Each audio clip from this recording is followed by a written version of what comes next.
Arabs are the most maligned group in the history of Hollywood.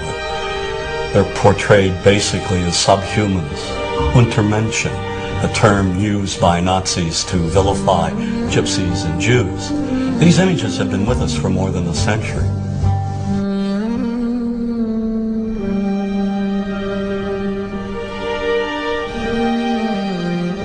For 30 years, I've looked at how we, particularly when I say we, image makers, have projected Arabs on silver screens. In my latest book, Real Bad Arabs, How Hollywood Vilifies a People, I looked at more than 1,000 films. Films ranging from the earliest, most obscure days of Hollywood to today's biggest blockbuster. And what I tried to do is to make visible what too many of us seem not to see. A dangerously consistent pattern of hateful Arab stereotypes. Stereotypes that rob an entire people of their humanity. All aspects of our culture project the Arab as villain. That is a given. There is no deviation.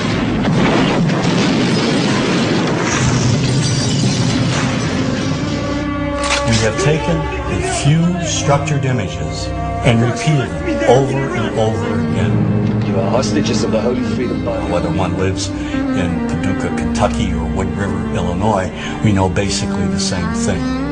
Listen to the sound, Jesus, of our God. We know the mythology, namely Hollywood's images of Arabs.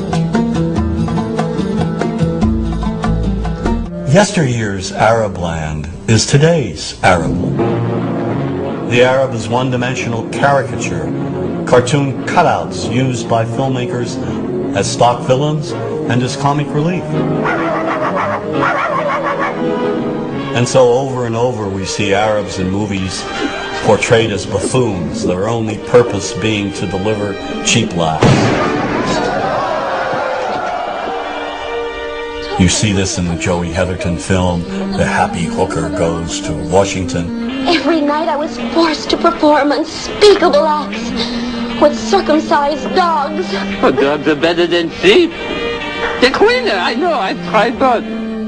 The stereotype has become so widespread that it's become invisible to people. And the reason being is that we've all grown up with these images. Just look at television. We now have TV shows telling us that, in addition to the Arab terrorists over there, American Arabs over here are also terrorists. Then there's Showtime's Sleeper Cell. Here, a sinister network of Islamic groups operates on American street corners. Any homeless man could be part of this network. Even Western-looking Arabs are part of this anti-American conspiracy. We're at war with America, period. And we're going to win that war by convincing enough Americans through the spread of fear, insecurity, and terror to change their ways. And the best way to teach that lesson is by attacking them where they live, work, and play. And this paranoia runs deep. So, when innocent Arabs are killed, when they're bombed, maimed, wounded, when they're tortured in places like Abu Ghraib, is it really any surprise that we don't feel any compassion? Or worse, make light of it? This is no different than what happens at the Skull and Bones initiation, and we're going to ruin people's lives over it, and we're going to hamper our military effort. You ever heard of emotional release? You ever heard of need to blow some steam off? Well, yeah, sort of like hazing, a fraternity prank, sort of like that kind of fun. But the point is, everybody's been saying that this came from. We don't care about that. We've been preconditioned to think that those innocent civilians, clones of Al-Qaeda and Saddam Hussein, are one and the same and do not merit our sympathy, our understanding. And that's very dangerous.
Zion!